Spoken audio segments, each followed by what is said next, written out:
Hank. President Obama. Thank you so much for having me. Thanks a lot for doing this. It's cool. I don't really feel like I'm having you. This is your house. Well, it's the people's house. This is, I'm actually leasing, and my lease runs out in 2 years. Oh, my. Yeah, I hope to get my security deposit back.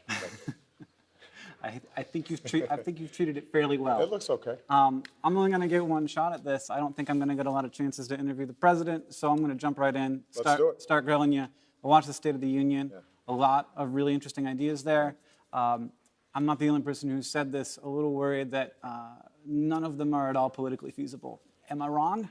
Well, first of all, there's some areas where I think we can get some Republican cooperation on infrastructure, for example. Historically, that hasn't been a partisan issue. Roads, bridges, now that we're in the 21st century, broadband lines into communities that don't have good access, making sure we've got first-class power grids so that we're not leaking a lot of energy and we can produce more energy without causing more carbon pollution. So there's some areas where I think right away we can get some cooperation.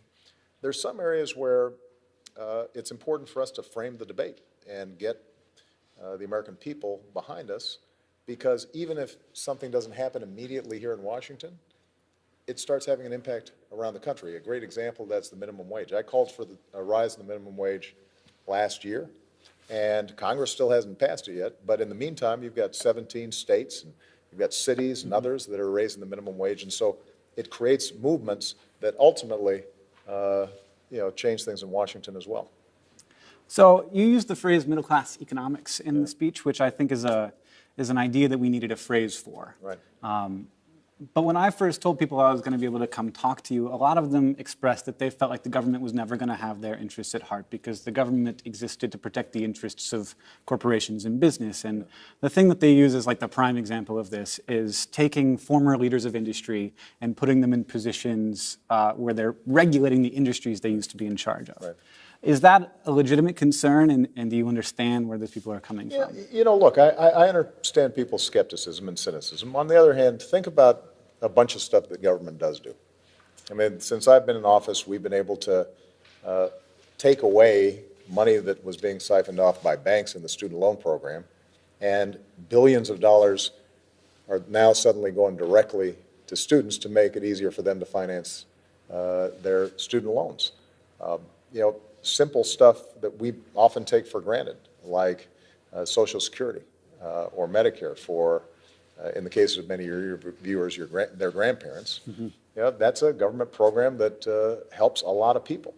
And so, what is true is that too often lobbyists and special interests are able to block efforts to make the system fair and to make it work better. But our history shows that when people get involved, when they get engaged, when they vote, that in fact, change happens. It doesn't always happen 100%, it doesn't always happen immediately, but it happens.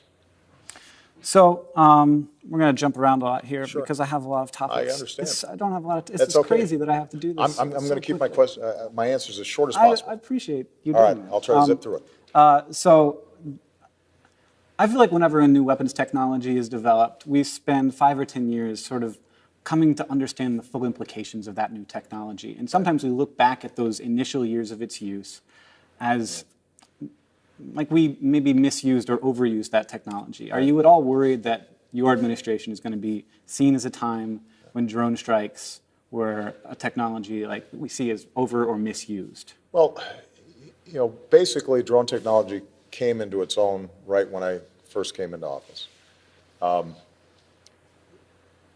We have tried to put a series of constraints on how it's used, but understand that our goal has always been, how do we target very specific terrorists who are proven to be trying to kill us, or more frequently kill innocent Muslims in their home countries? And how do we do that with as little damage to the surrounding communities and innocent people as possible? Part of what is really tough for me as Commander-in-Chief is the fact that any kind of war is damaging. Any kind of war results in casualties. And in fact, the sort of damage that may have taken place with a drone strike is always significantly less than if I ordered a raid into a village where a high-value terrorist target was. So you take the bin Laden operation in Pakistan, for example, probably as successful and as effective operation as we could have imagined. Well, there were some people killed in that operation. And the truth of the matter is that anytime we're going after terrorists who are embedded in communities, there are dangers there. But I think it's entirely legitimate to say that as new technologies develop, we have to make sure that we step back and say, do we have a legal framework and a set of controls on it? Because I think what people worry about is that it's a little more antiseptic than when we send troops in, that it may seem as if there's no cost to it. And we've tried to do that, and I think there have been some lessons learned, and occasionally there have been mistakes that have been made, and nobody grieves over that more than I do, but it's something that we take very seriously, and I would argue that today's technologies can enable us to defend ourselves, causing less damage to those communities than in the past. Sort of along those lines, there's a lot of bad things happening in the world, but I feel like none more so than the kind of generations-long oppression and even genocide that's been happening in North Korea. We recently, implemented new sanctions against North Korea because of a cyber attack against us. And that was obviously a problematic cyber attack, but no one was physically hurt. Right. I was surprised to find that there were any sanctions that we could sanction that hadn't been sanctioned yet. Like how was there anything left? And I feel like as the strongest nation in the world, it feels wrong that such injustice could exist in the world. Well, look, North Korea is the most isolated, the most sanctioned, the most cut off nation on earth. And the kind of authoritarianism that exists there, you almost can't duplicate anywhere else. It's brutal and it's oppressive, and as a consequence, the country can't really even feed its own people. There aren't that many sanctions left. I mean, we keep on trying to ratchet it up a little bit higher. Over time, you will see a regime like this collapse. Our capacity to affect change in North Korea is somewhat limited because you've got a million-person army, and they have nuclear technologies and missiles. That's all they spend their money on, essentially, is on their war machine. And we've got an ally of ours, South Korea, right next door, that if there were a war, would be severely affected. So the answer is not going to be a military solution. We will keep on ratcheting the pressure, but part of what's happening is the environment that we're speaking in today, the internet, over time is going to be penetrating that country, and it is very hard to sustain that kind of brutal authoritarian regime in this modern world. Information ends up seeping in over time and bringing about change, and that's something that we are constantly looking for ways to accelerate. Sometimes people think I do, but I don't smoke pot. And it's not for me. I think that it's bad for my brain. I'm not into it, but people think I do smoke pot because I'm in favor of legalizing marijuana.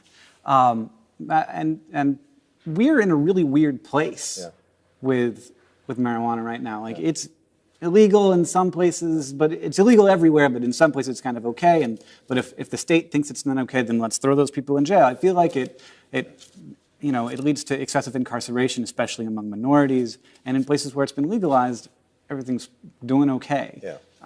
How do we move forward out of this legal gray area weirdness? Well, what you're seeing now is Colorado, Washington, through state referendum, they're experimenting with legal marijuana. The position of my administration has been that we still have federal laws that classify marijuana as an illegal substance, but we're not going to spend a lot of resources trying to turn back decisions that have been made at the state level on this issue. My suspicion is that you're going to see other states start looking at this. What I am doing at the federal level is asking my Department of Justice just to examine generally how we are treating nonviolent drug offenders. Because I think you're right. What we have done is, instead of focusing on treatment, the same way we focused, say, with tobacco, or drunk driving, or other problems where we treat it as a public health problem, we've treated this exclusively as a criminal problem. And I think that it's been counterproductive, and it's been devastating in a lot of minority communities. It presents the possibility, at least, of unequal application of the law, and that has to be changed. Now, the good news is that we're starting to get some interest among Republicans as well as Democrats in reforming the criminal justice system. We've been able to initiate some changes administratively, and last year you had the first time in 40 years where the crime rate and the incarceration rate went down at the same time. I hope we can continue with those trends because there's just a smarter way of dealing with these issues. All right. Well, we're almost out of time here, but I have brought a little something for you. What do you got? I'd like you to sign. So this is a picture of me holding a receipt from my pharmacy. I have a chronic condition. That's a very fetching picture. Well, thank you. And it's expensive to manage, but before I had insurance, I could not take this medication. It's about $1,100 a month, and that is a receipt showing it being $5 a month. So Obamacare has worked for me. Obamacare has worked, so and thanks for that. That makes me feel good. Hank, your story is the story of so many people around the country. You've been managing a chronic disease, so you, I think, are probably more attuned to the dangers of not having health insurance. Yeah. A lot of young people who are your viewers, they don't have a chronic disease, so they think, why do I need it? Until something happens. And I hope that people have started to become aware, now that we've got a year under our belt. Overwhelming majorities of people are satisfied when they get coverage through Obamacare, the Affordable Care Act. It typically costs less than your cell phone bill or your cable bill. It gives you peace of mind. And I want to encourage everybody who hasn't at least looked at it to go to healthcare.gov. As you know, we had some bad hiccups initially in terms of the website, but now the website works really well. It does. And it's really fast, and there's no wait. So everybody who's watching, make sure that you try it out. Keep watching the live stream, though, but then afterward, maybe go look at it.